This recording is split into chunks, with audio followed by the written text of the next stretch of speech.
नमस्कार साथियों। तो आज है 14 मई 2026।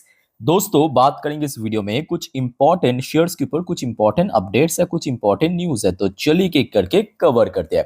अच्छा, वैसे दोस्तों आज बहुत सारे कंपनी की रिजल्ट आउट हुआ है, जैसे कि एचएल, जेएसडब्ल्यू स्टील। ऑलरेडी मैं पिछले कुछ वीडियो में शेयर कर चुका हूँ। तो इस वीडियो में भी हम कुछ चर्चा करेंगे, जैसे कि एक हो गया आपका आईआरएफसी की शेयर। वैसे तो आज मतलब शुरू में अगर आप देखेंगे लगभग 101 102 रुपए के आसपास चल रहा था, बट सडनली जो यहाँ पे जो ड्रॉप हुआ ना, वो रिजल्ट की इफेक्ट की वजह से।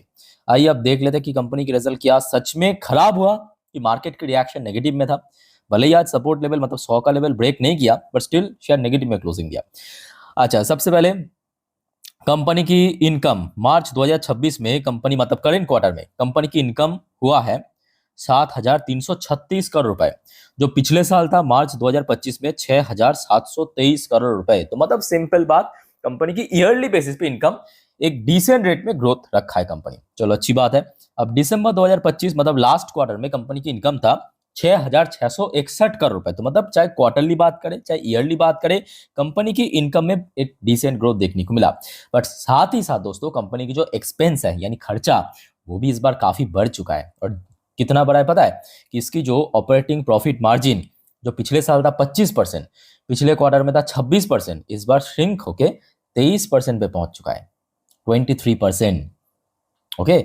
और दैट्स वाई कंपनी की, अब देखिए ये सरकारी कंपनी है, वो भी फाइनेंसिंग कंपनी, तो टैक्स वैक्स भरने की कोई जरूरत नहीं पड़ता, ठीक है।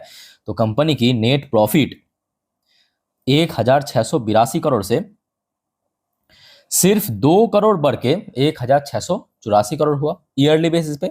मतलब काइंड ऑफ फ्लैट रिजल्ट आप कह सकते हो।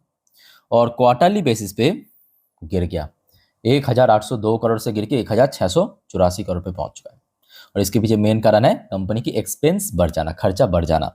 और बाकी बात करें अर्निंग पर शेयर ईपीएस, वो एग्जैक्टली सेम है, क्योंकि लास्ट ईयर पे सेम क्वार्टर पे भी हमने देखा था सेम प्रॉफिट जनरेट किया था। तो ये रहा आपका आईआरएफसी की रिजल्ट।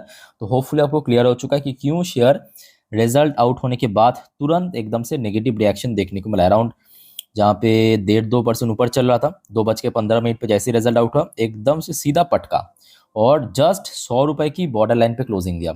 अब देखिए कल सुबह बहुत सारे फैक्टर के ऊपर डिपेंड करेगा। मेन फैक्टर ये है कि ब्रोकरेज फर्म की तरफ से कैसा रिस्पॉन्स मिल रहा है, मतलब कैसा रेटिंग मिल रहा है, कैसा टारगेट मिल रहा है, और शेयर उसके ऊपर जरूर रिएक्ट करेगा। तो इमीडिएटली सपोर्ट पॉइंट की बात करें तो 100 रुपीज़ के लेवल सबसे क्रूशल है, सबसे क्रूशल, ठीक है। और लोअर साइड में जो एक स्ट्रॉन्ग सपोर्ट जोन या बेस सपोर्ट जोन जिसको कहते हो, वो इमीडिएटली लगभग 90-95 के आसपास निकल के आ रहा है, ठीक है। रफली अगर हम बात करें 95 और थोड़ा और डिप में चला गया तो 90 के लेवल तक भी पहुंच सकता है। वो डिपेंड कर रहा है कल सुबह ब्रोकरेज की तरफ से कैसा रिस्पॉन्स मिल रहा है, ठीक है। वैसे दोस्तों क्या लगता है आपको, मतलब आईआरएफसी की रिजल्ट देखने के बाद क्या शेयर कल फिर से गिरेगा या रिकवर करेगा? जो भी आपको लगता है कमेंट करके बताइए।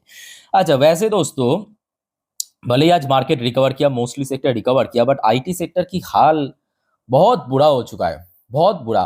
दोस्तों वो कहावत है ना एक, कि देखिए जो लोग या जो कंपनी समय के साथ साथ अपने आप को नहीं बदल पाते हैं ना, वो एक्चुअली में पीछे रह जाते हैं। और ये एक्चुअली सच है।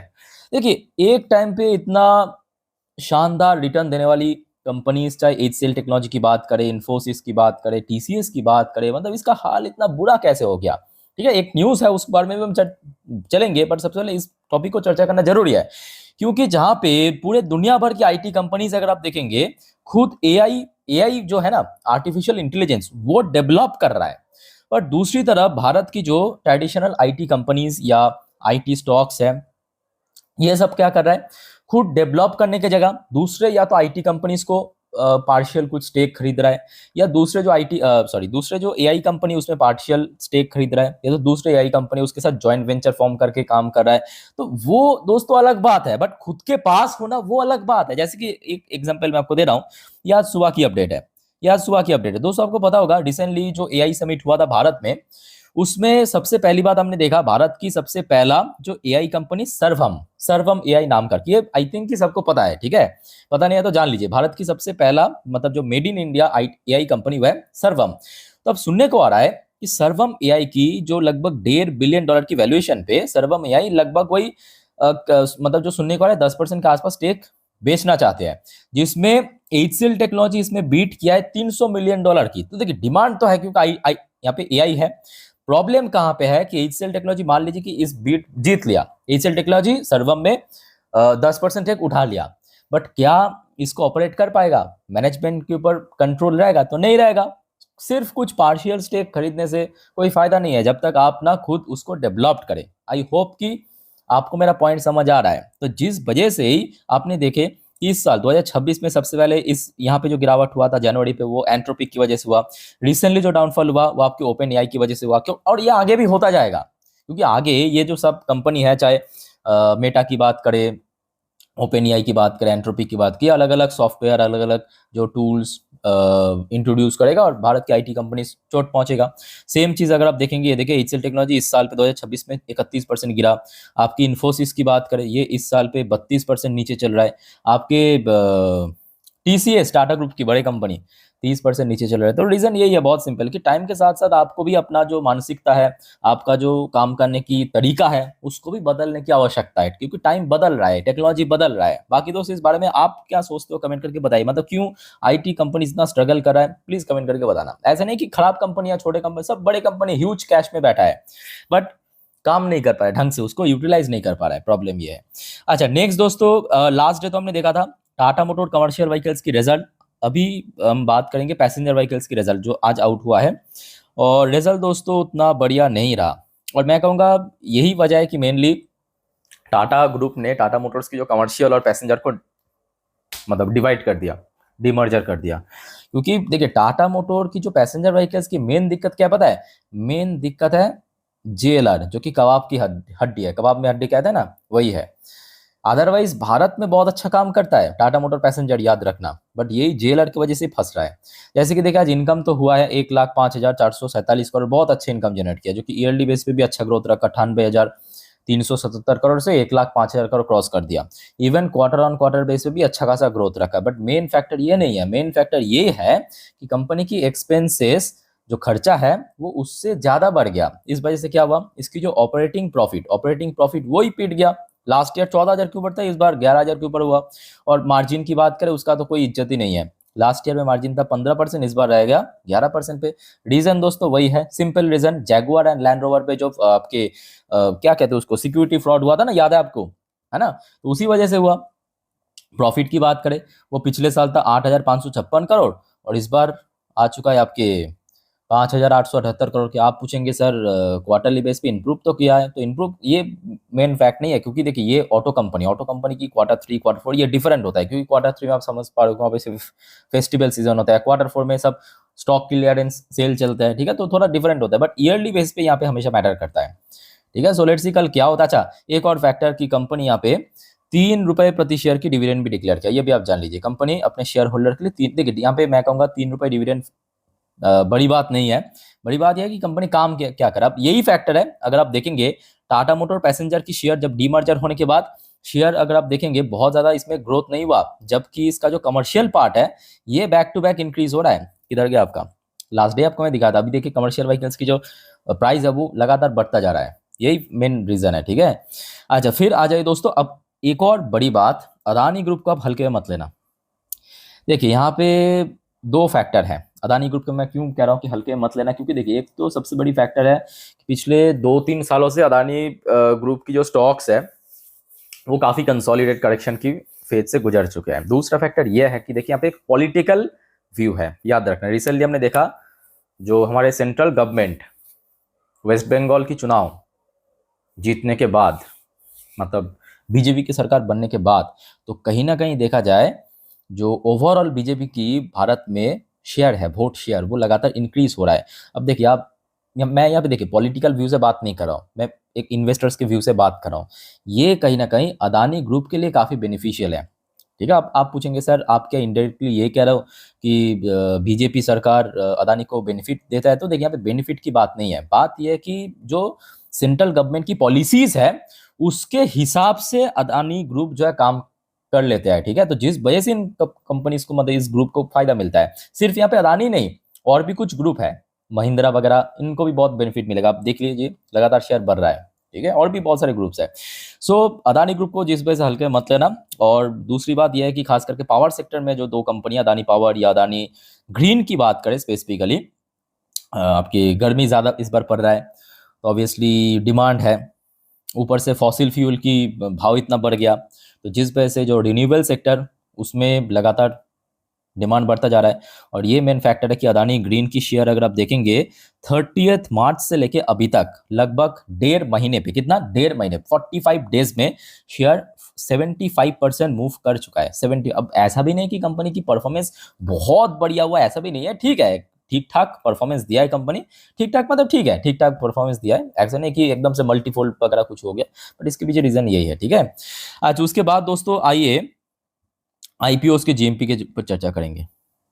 वैसे कुछ आईपीओस भी आया है नया जिसका प्रीमियम अभी फिलहाल इनएक्टिव है। अच्छा, गोल्ड लाइन फार्मास्यूटिकल 34% की प्रीमियम, सिरका एडवर्टाइजिंग इसका प्रीमियम बैक टू बैक गिर रहा है, 0.82% की प्रीमियम, बाकी तो सब आज लिस्ट हो चुका है, चलो अच्छी बात है। अच्छा, वैसे दोस्तों आगे बढ़ने से पहले एक छोटा सा रिक्वेस्ट बस आप सभी को करूंगा, देखिए अगर आपको वीडियो अभी तक अच्छा लगा, इन्फॉर्मेटिव लगा, प्लीज दोस्तों वीडियो को लाइक करना और प्लीज चैनल को सब्सक्राइब करके जरूर रखना।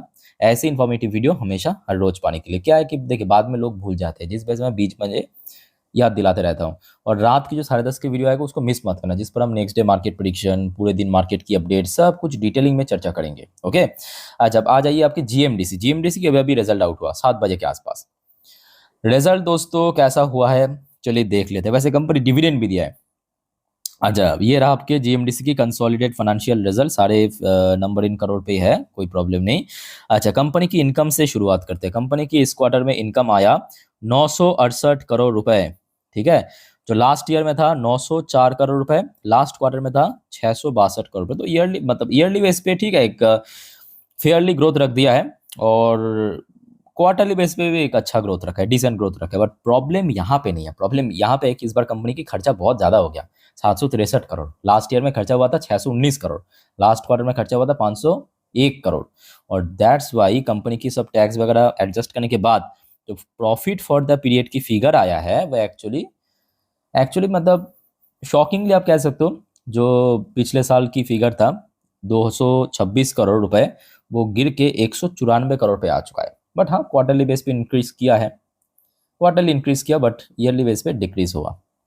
तो मतलब अल्टीमेटली कंपनी की रिजल्ट बिलो एवरेज या थोड़ा सा वीक रिजल्ट कह सकते हो, क्योंकि उसके साथ साथ इसका जो अर्निंग पर शेयर है ईपीएस वो भी गिर गया। बाय द वे जीएमडीसी बहुत अच्छा डिविडेंड भी दिया इस बार, एक बार दिखा देता हूँ मैं आपको, आपके पास है तो अच्छी बात है आपके लिए। अच्छा, कंपनी इस बार 9.5 रुपये प्रति शेयर के हिसाब से डिविडेंड रेकमेंड किया, 9.5 रुपये प्रति शेयर, याद रखना, ठीक है। ये रहा आपके जीएमडीसी की रिजल्ट, कैसा लगा वैसे दोस्तों कमेंट करके बताना क्या लगता है आपको। अच्छा, आइए अब नेक्स्ट बात करेंगे। ओहो हो, दो ऐसे कंपनी दोस्तों जो मतलब 2025 और 26 खा लिया, एकदम सीरियसली कह रहा हूँ। एक हो गया आपका इम्टार टेक्नोलॉजी, रिसेंटली इसकी रिजल्ट भी रिव्यू किया था, 6 महीने पे 190% की रिटर्न्स, सिर्फ इस साल पे 217% रिटर्न दे चुका है 2026 में। एक साल की बात करें 400% की रिटर्न दिया है, खा लिया, सिर्फ खा लिया 2025 और 26 में। शेयर पीक में चल रहा है। देखिए इसके पीछे एक बहुत बड़ी फैक्टर मैं कहूँगा, एक तो कंपनी की ये दिसंबर क्वार्टर की result, don't worry, December quarter जैसा बढ़िया था, रिसेंटली हमने क्वार्टर 4 को भी रिव्यू किया, वो भी बहुत बढ़िया हुआ, मतलब हर एक सेगमेंट पे मल्टीफोल्ड इंक्रीज हमें देखने को मिला, ठीक है। तो ये एक बहुत बड़ी फैक्टर है। उसके बाद अलग अलग ब्रोकरेज फर्म द्वारा इसको अपग्रेड किया है। बट दोस्तों यहाँ पे मेन फैक्टर ये नहीं है, मैं आपको बेसिकली एक अलर्ट करना चाहता हूँ। क्यों अलर्ट करना चाहता हूँ? क्योंकि देखिए लोग अक्सर क्या करते हैं, जो खास करके न्यू इन्वेस्टर, उनके मन पे बहुत ज़्यादा क्यूरियोसिटी रहता है कि भाई जल्दी जल्दी खरीद लूँ थोड़ा सा। अब ये गलती मत करना, एक शेयर 1 महीने पे 53% चला, 6 महीने पे 189% चला, 2026 में 217% चला, एक साल पे 400% चला। दोस्तों क्या एक्सपेक्ट कर सकते हो आप इससे इससे ज़्यादा? तो गलती से भी मतलब वो कहते हैं ना कि भागता हुआ ट्रेन पे कभी चढ़ना नहीं चाहिए। स्लिप करके गिरोगे तो इंजरी नहीं होगा, सीधा ऊपर पहुंच जाएंगे, ठीक है। जिस वजह से इस टाइप की सिचुएशन पे, ठीक है, इसको आप अच्छी कंपनी है ऐड करके रखिए, वॉच लिस्ट में ऐड करके रखिए, बट थोड़ा सा समझदारी के साथ। अच्छा, दूसरी बात बीएससी की देखिए रिजल्ट आउट होने के बाद ही आपको मैं कहा था कि ये बहुत जल्दी ब्रेकआउट देगा। अब उस टाइम पे थोड़ा बहुत मार्केट ऊपर नीचे चल रहा था, फाइनली आज एक सॉलिड ब्रेकआउट देखने को मिल गया। शेयर ना केवल लाइफ टाइम हाई पे टच किया, बल्कि मोस्ट इंपॉर्टेंटली 4,000 को क्रॉस कर, ये मैं कहूँगा बहुत अच्छी कंपनी है। और इसका भी रिटर्न्स बहुत तगड़ा है, पिछले 6 महीने पे 43% रिटर्न दिया, एक साल में 65% रिटर्न। बट हाँ, इम्टा टेक्नोलॉजी जैसे नहीं, बट इसका जो कंसिस्टेंसी है वो बैक टू बैक मेंटेन कर रहा है कंपनी, अच्छी कंपनी है, ठीक है। तो इस यहाँ पे मैं कहूँगा आप चाहे तो जब शेयर 10-20% या 10-15% भी नीचे ड्रॉप होता है, तो वहाँ पे आप चाहे तो देख सकते हो, ठीक है। अच्छा, वैसे दोस्तों आज तो बहुत सारे कंपनी की रिजल्ट आउट हुआ है, जो आपको मैं ऑलरेडी इस वीडियो में भी दे चुका हूँ, पिछले 2-3 वीडियो में दे चुका हूँ। याद रखना दोस्तों, मोस्ट इंपॉर्टेंटली कल एनएचपीसी की रिजल्ट आउट होगा, कल एनएचपीसी की रिजल्ट आउट होगा। आप सभी को रिक्वेस्ट करूंगा, प्लीज चैनल को सब्सक्राइब कर लीजिए, खास करके आप अगर शेयर होल्डर है तो। कल आते ही मैं आपको इन्फॉर्म कर दूंगा, जैसे कि आज एचएल के ऊपर इंडिविजुअल वीडियो अपलोड किया था, एनएचपीसी को कर दूंगा। इसके अलावा Deepak nitrate, Cochin shipyard, SAIL, Tata steel, ऐसे ढेरों सारी कंपनी की दोस्तों कल रिजल्ट आउट होगा, आते ही मैं आपको इन्फॉर्म कर दूंगा। सो एक भी अपडेट मिस मत करना। क्या करना पड़ेगा आपको, सिर्फ फॉलो करते जाना मुझे, हर एक वीडियो को फॉलो कर, ठीक है। तो वाइंड अप करता हूं, टेक केयर, बाय बाय, जय हिंद।